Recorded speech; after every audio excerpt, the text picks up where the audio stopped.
नमस्कार दोस्तों, मेरा नाम वीरू द्विवेदी है। मैं आपका अपने यूट्यूब चैनल पर हार्दिक स्वागत और अभिनंदन करता हूं। आज हम आपको ले चलेंगे सुपर टेट के एक महत्वपूर्ण टॉपिक की ओर, भारत में शिक्षा के बारे में। तो स्वतंत्रता से पूर्व शिक्षा की बात करेंगे और स्वतंत्रता के बाद भी हम शिक्षा के क्षेत्र में जितने भी आयोगों का गठन हुआ है, कुछ आयोगों की आज हम बात करेंगे। तो आइए शुरू करते हैं। स्वतंत्रता से पूर्व भारत में शिक्षा की व्यवस्था। तो स्वतंत्रता से पहले 19वीं शताब्दी में अंतिम चरण में भारत में राष्ट्रीयता की लहरें उठने लगी थी। अनेक समाज सुधारक तथा राष्ट्रवादी नेताओं ने राष्ट्रीय शिक्षा का सपना संजोना शुरू कर दिया था। इसके फलस्वरूप दयानंद सरस्वती तथा एनी बेसेंट जैसे नेताओं ने इसे मूर्त रूप देना प्रारंभ कर दिया था। 20वीं शताब्दी के पहले सभी भारतीय इस बात से सहमत हो चुके थे कि विदेशी उनका भरपूर शोषण कर रहे हैं तथा भारत के प्राकृतिक संसाधनों का दोहन कर रहे हैं। सन 1904 में लॉर्ड कर्जन की शिक्षा नीति ने संपूर्ण देश को अचंभित कर दिया तथा भारतीय राष्ट्रीय कांग्रेस में 7 अगस्त 1905 को कलकत्ता अधिवेशन के समय इस नीति की घोषणा कर दी गई। इस नीति में अंग्रेजी शिक्षा को बढ़ावा दिया गया था तथा हिंदी की पूर्ण रूप से उपेक्षा की गई थी। तो आइए बात करते हैं, भारत में अंग्रेजी शिक्षा का जो जनक माना जाता है वो लॉर्ड मैकाले को माना जाता है। और लॉर्ड मैकाले का जो विवरण पत्र था वो 2 फरवरी 1835 को लागू किया गया था। मैकाले के पाश्चात्य दृष्टिकोण में अंग्रेजी के महत्व को निम्न बिंदुओं से समझाया जा सकता है। अंग्रेजी समस्त विश्व में शासकों की भाषा है तथा श्रेष्ठ साहित्य से संबंधित है। अंग्रेजी पढ़ने हेतु भारत के अधिकांश लोग तैयार हैं। अंग्रेजी भाषा और साहित्य में विश्व के अनेक राष्ट्रों को सभ्य बनाया है। अंग्रेजी शिक्षा प्रदान करने से हमारा अभिप्राय ऐसे लोगों को तैयार करना है जो रक्त में रंग में भारतीय हों परंतु रुचियाँ विचार तथा विद्वता में अंग्रेज हों। ये कथन जो आप अभी अंग्रेजी के बारे में सुने, ये लॉर्ड मैकाले का जी का था। लॉर्ड मैकाले ने एक थ्योरी दी थी जिसका नाम था फिल्ट्रेशन थ्योरी, यानी कि छनाई का सिद्धांत। आप लोग याद रखिएगा, छनाई का सिद्धांत अक्सर एग्जाम में पूछा जाता है कि किससे संबंधित है। तो आप बताइएगा कि लॉर्ड मैकाले के अंग्रेजी शिक्षा को बढ़ावा देने से संदर्भित था। अंग्रेजी शिक्षा की अगर हम बात करें तो भारत में एकमात्र ऐसा राज्य है जहाँ की राजकीय भाषा अंग्रेजी है और उस राज्य का नाम आप लोग याद रखिए, वो राज्य है नागालैंड। तो आइए इसी क्रम में हम अगले आयोग की ओर चलते हैं। अगला जो आयोग था वो 1854 का घोषणा पत्र था जिसे वुड डिस्पैच भी कहा जाता है और आपको याद दिला दूं, इसे भारत का मैग्ना कार्टा भी कहते हैं। भारतीयों के शिक्षा के संबंध में अध्ययन हेतु एक समिति का गठन किया गया। इस समिति में 1853 तक की भारतीय शिक्षा के संबंध में गहराई से अध्ययन किया गया। उस पर विचार करने के बाद अपने सुझाव प्रस्तुत किए। समिति के सुझावों के आधार पर कंपनी ने 19 जुलाई 1854 को नई शिक्षा नीति की घोषणा की। उस समय Charles Wood board of control के प्रधान थे। इन्हीं के नाम पर कंपनी ने अपना नया आज्ञा पत्र जारी किया जिसे वुड का घोषणा पत्र भी कहते हैं। ये 100 अनुच्छेदों वाला या बृहद दस्तावेज था जिसमें भारतीय शिक्षा और कंपनी की भूमिका स्पष्ट की गई। इस आज्ञा पत्र के बाद भारतीय शिक्षा में तीव्र प्रगति हुई। इसीलिए कुछ विद्वानों ने वुड के घोषणा पत्र को भारतीय शिक्षा का महाधिकार पत्र या मैग्ना कार्टा की संज्ञा दी। तो वुड के घोषणा पत्र की कुछ विशेषताएं थी, तो आइए जानते हैं उनके बारे में। पहली विशेषता थी, वुड ने भारतीय शिक्षा के संबंध में निस्पंदन या फिल्ट्रेशन का सिद्धांत समाप्त कर दिया। ये उसी फिल्ट्रेशन थ्योरी की बात है जिसको कि लॉर्ड मैकाले ने जारी किया था, लेकिन उसके बाद जब वुड डिस्पैच आया तो उसने इस छनाई के सिद्धांत को समाप्त कर दिया। समाज में सभी वर्गों के लिए शिक्षा की व्यवस्था की गई। शिक्षा को बढ़ावा देने के लिए जन शिक्षा विभाग की स्थापना की गई। संपूर्ण देश में क्रमबद्ध विद्यालय, प्राथमिक, middle school, high school, college तथा विश्वविद्यालय की स्थापना की गई। शिक्षा के पाठ्यक्रम में भारतीय भाषाओं को स्थान दिया गया। वुड ने ज्ञान विज्ञान की शिक्षा को बढ़ावा दिया गया। कमजोर एवं निर्धन बालकों को छात्रवृत्ति की व्यवस्था की गई। मुस्लिम शिक्षा को प्रोत्साहन दिया गया। उच्च शिक्षा का माध्यम अंग्रेजी हो। वुड ने एक चीज़ को बताया था कि जो उच्च शिक्षा दी जाएगी उसकी जो भाषा होगी वो अंग्रेजी होगी। इसी क्रम में अब हम आपको बताएंगे स्वतंत्रता के बाद की शिक्षा, जो भारतीय शिक्षा कैसी हुई जब हमारा भारत देश जो है अंग्रेजों से आज़ाद हुआ 15 अगस्त 1947। तो उसके बाद जो पहला भारतीय आयोग बना शिक्षा का, उसके बारे में हम बात करते हैं। तो आइए शुरू करते हैं। स्वतंत्रता से पहले भारतीयों के लिए जो शिक्षा नीति तैयार की गई थी उसमें हमारे देश के विचारक संतुष्ट नहीं थे, क्योंकि भारतीयों को इस शिक्षा नीति से उनके अधिकारों का हनन हो रहा था।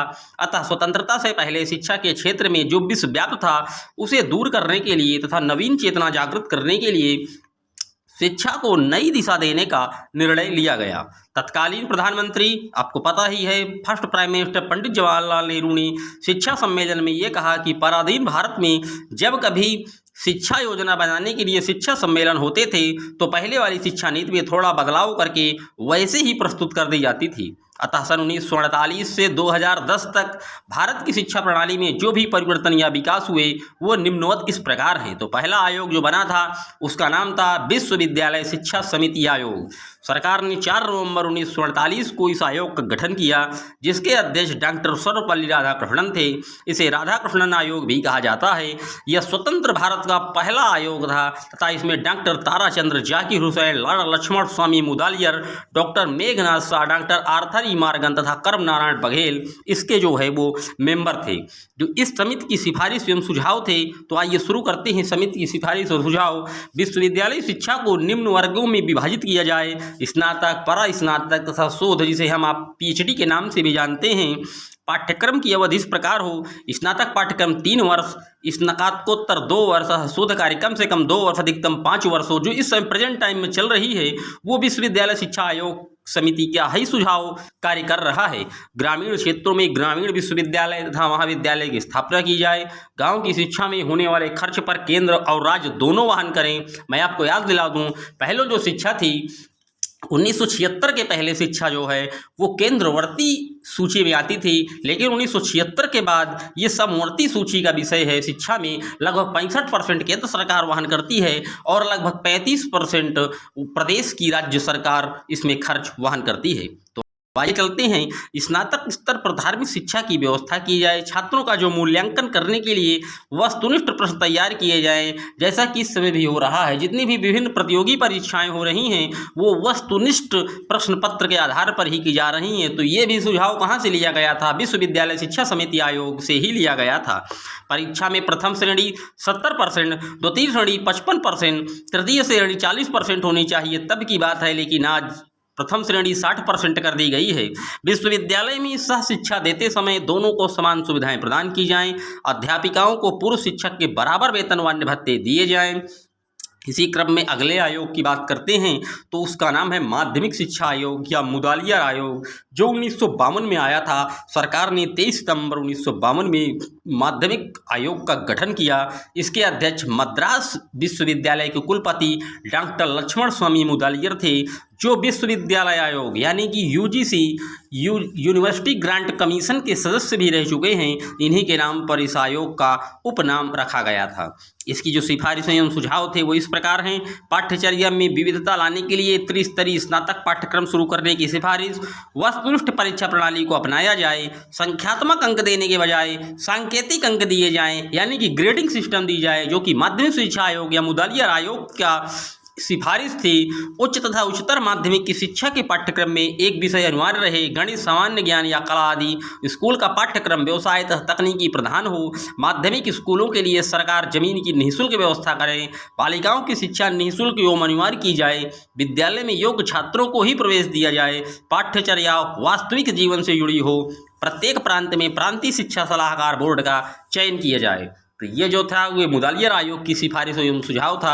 मैं आपको याद दिला दूं, ये सारे टॉपिक बहुत ही बारीकी से पढ़िएगा, ये सुपर टेट में नितांत रूप से पूछे जाते हैं। तो आइए इसी क्रम में चलते हैं। वर्धा शिक्षा नीति 1937 की बात करते हैं। तो वर्धा शिक्षा नीति जो है ये महात्मा गांधी जी के विचारों पर फली फूली थी, जो कि महाराष्ट्र के वर्धा में आयोजित की गई थी। 23 अक्टूबर 1937 को वर्धा में अखिल भारतीय राष्ट्रीय शिक्षा सम्मेलन का आयोजन किया गया।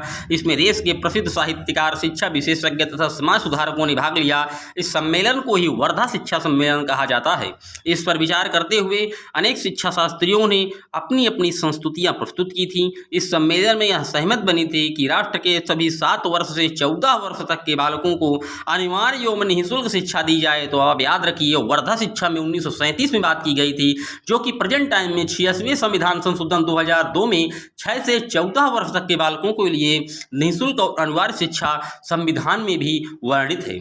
आइए अब हम बात करते हैं अगले पॉइंट की। तो शिक्षा का जो माध्यम हो वो मातृभाषा हो, ये महात्मा गांधी की सिफारिश थी कि जो बुनियादी, इसी को हम वर्धा शिक्षा नीति को हम बुनियादी शिक्षा भी कहते हैं। जो शिक्षा का माध्यम हो वो क्या हो, वो बालक की मातृभाषा हो। शिक्षा में किसी एक शिल्प कौशल को सिखाने की व्यवस्था की जाए, यानी कि ये कहीं ना कहीं स्किल बेस्ड एजुकेशन की बात करते थे गांधी जी। उन्होंने कहा था कि बच्चों को हस्तशिल्प कला तथा वातावरण से संबंधित होना चाहिए। इन प्रस्तावों के आधार पर डॉक्टर जाकिर हुसैन की अध्यक्षता में एक समिति गठित की गई, जिसने अपने निम्नोक्त प्रतिवेदन भी प्रस्तुत किए। तो वर्धा शिक्षा नीति के 2 प्रतिवेदन थे, आइए जान लेते हैं। पहला प्रतिवेदन क्या कहता है। यह प्रतिवेदन दिसंबर 1937 में प्रस्तुत किया गया। इसके अंतर्गत वर्धा शिक्षा समिति के सिद्धांतों, उद्देश्यों, शिक्षकों, विद्यालय संगठन, प्रशासन, निरीक्षण तथा हस्तशिल्प जैसी पाठ्यक्रम व्यवस्थाओं का निर्णय लिया गया। तो ये प्रतिवेदन कहता है इसके अंतर्गत हस्तशिल्प संबंधी व्यापक पाठ्यक्रम, कताई बुनाई, लकड़ी का कार्य, कागज एवं गत्ते का कार्य महत्वपूर्ण स्थान प्रदान किया गया। यह रिपोर्ट 1948 में प्रस्तुत की गई। इसे बुनियादी शिक्षा, नई तालीम, बेसिक शिक्षा तथा वर्धा योजना के नाम से जाना जाता है।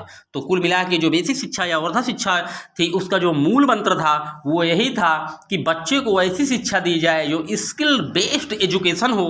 तो आइए इसी क्रम में हम आगे चलते हैं, एक और आयोग की बात कर लेते हैं, जो कि है हमारा राष्ट्रीय शिक्षा आयोग, यानी कि कोठारी आयोग। कोठारी आयोग की बात की जाए तो इसके जो अध्यक्ष थे वो प्रोफेसर दौलत सिंह कोठारी थे। भारत के केंद्रीय सरकार ने डॉक्टर दौलत सिंह कोठारी की अध्यक्षता में स्कूली शिक्षा प्रणाली को नया आकार व नई शिक्षा देने के लिए इस आयोग का गठन किया था, जिसे कोठारी आयोग के नाम से जाना जाता था।